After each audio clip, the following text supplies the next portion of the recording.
I'm about to say something that's going to make you very afraid. It's going to make you terrified. It's going to make you sweat. No. You don't like hearing that from your customers, do you? Are you afraid of no? It's causing a lot of pressure, and we're going to talk about that next on Purpose Under Pressure.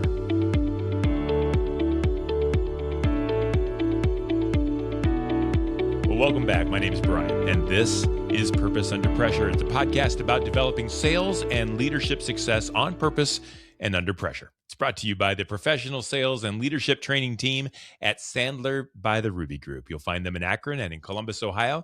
They're in Jacksonville, Florida. They're in Capital Region, New York. They do their work on purpose so that you and your team can represent that way.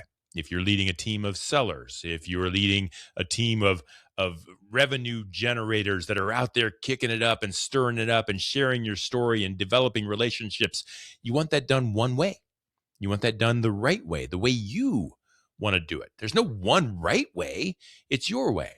And if you're the right type of company looking for the right type of results, I'm thinking that you'll do yourself a favor when you reach out to Sandler by the Ruby Group. You can do so online at therubygroup.sandler.com. The Ruby Group, where sales, leadership, and purpose come together. So let's get cooking. I want to talk about pressure. This is Purpose Under Pressure. Where does it come from? Where does pressure come from? Do you ever wonder about that? You feel the pressure. You wonder how you're going to get everything done. You wonder if it's going to work out the right way. You wonder what's going to happen if it doesn't. But where does it come from? What's the source of that pressure?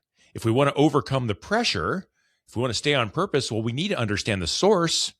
If my tire is losing pressure all the time, and I can keep pumping air back into it, but I need to know why. I need to know where the hole is so I can fix it. I can't keep blowing it up, thinking it's going to sort itself out, thinking the problem's going to go away. I need to identify the source of the problem. So if you're feeling pressure in your job, especially if you're a salesperson, where is the pressure coming from? If you're a salesperson, it's probably coming from you. What? Not the buyer, not the manager, not the leader. No, it's typically you. In sales, we are our own worst enemies. We put so much pressure on ourselves to do well, to get it done, to stay the elite salesperson that we pretend to be, that people think that we are. We're the man. The pressure isn't coming from the buyer. Have you ever heard of a buyer putting pressure on a salesperson to buy? Please, please let me buy from you. How many can I have? Please sell these to me. I don't care what it costs. I need it. That's not pressure. That's a seller's dream. Maybe it's pressure to deliver. Sure, maybe you don't have enough time to answer all the needs, but it's pretty rare that you have too many sales to handle, and that's ruining your day. That's not pressure. That's a whole different set of problems, but it's not pressure. So where's the pressure coming from? Well, if you're sitting with the buyer and you're sweating and you're hoping and you're praying for a yes, and hell, you might even be happy with a maybe. So you're saying there's a chance. Folks, the pressure kicks in, hear me, when you're afraid to hear a no. When a no is the worst possible outcome in a sales relationship, that's pressure. When you'll do anything not to hear that two-letter word. Sometimes you won't quit talking so that they don't have a chance to say no. Sometimes you'll hear a no and you'll pass right by it. You'll ignore it like it was never said. Sometimes you'll be happy going back to the drawing board, sharpening the pencil because the seller asked you to, even though he knows he's likely to say no. Oh gosh, no, please don't say no. Don't say no. I'll do anything. That's when you start pressure. That's when the pressure hits hard. You want to release that pressure? Here's how. Go for no. Ask for no. Seek out no. Want the no. Mr. Smith, you probably don't need this product, do you? That's a strange question.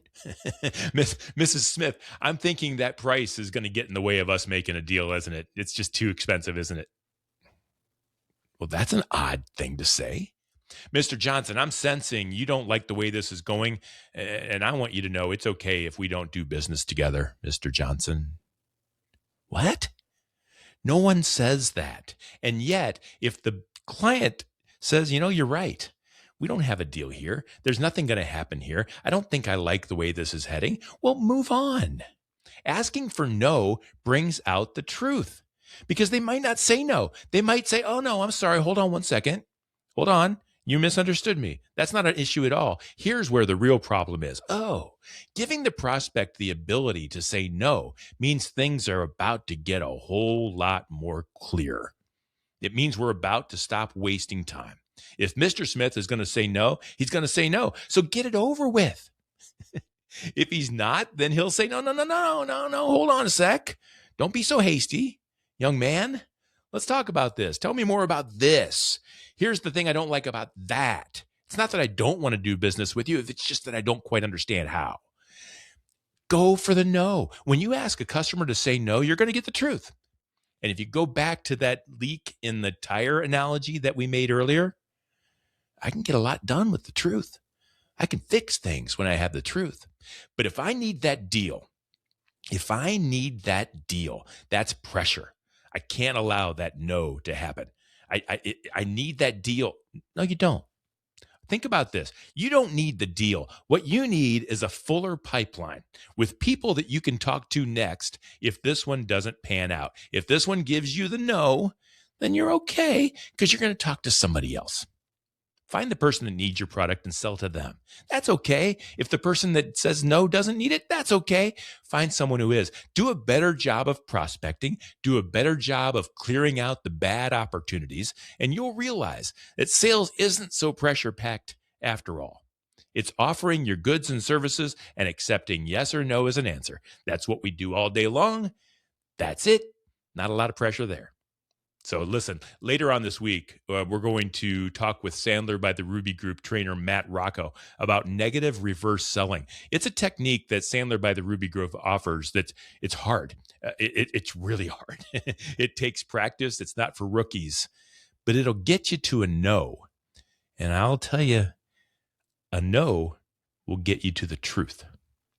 Until then, folks, thanks for being here. Thanks for listening. Thanks for watching. We do this every week, sometimes multiple times a week. And so I encourage you to go ahead and subscribe so that you don't miss a show. Like the show as well. Wherever you're watching or listening, go ahead and give us a thumbs up. That'll let other people know this show is worth checking out and that they might want to be on purpose as well. You'll find all past episodes of Purpose Under Pressure at brianmediastrategies.com/podcast and wherever you stream your favorite shows. It's brought to you by the Ruby Group, where sales, leadership, and purpose come together. Until next time, no matter how high the pressure gets, stay on purpose.